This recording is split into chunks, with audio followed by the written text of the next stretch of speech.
How do you manage investor expectations for the long term?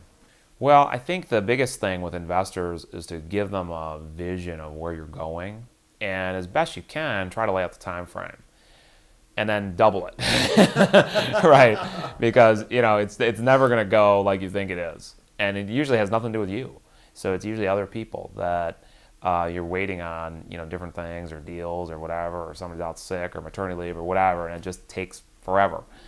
Um, And then I think the other piece is try to find the investors who have a similar timeline as you.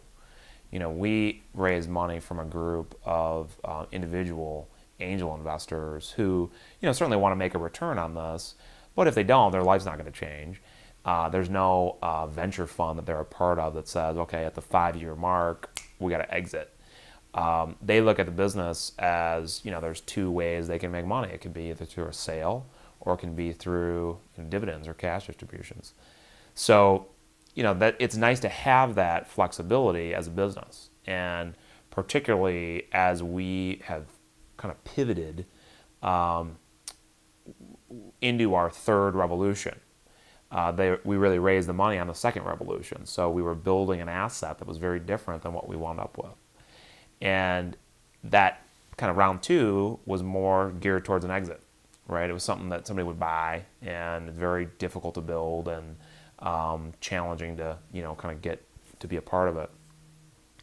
In round three, it's more of a cash flow business. And so, it's shifted from an exit to more of a cash distribution.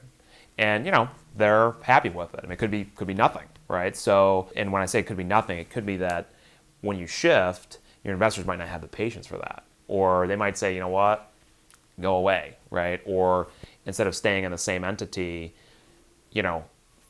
bankrupt, form a new entity, right? And it becomes your third startup, right? Ours have all been in the same entity.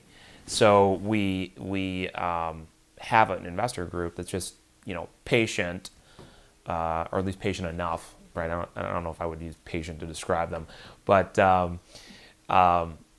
patient enough, and they're certainly supportive of what we're doing, and really have been tremendous assets to the business.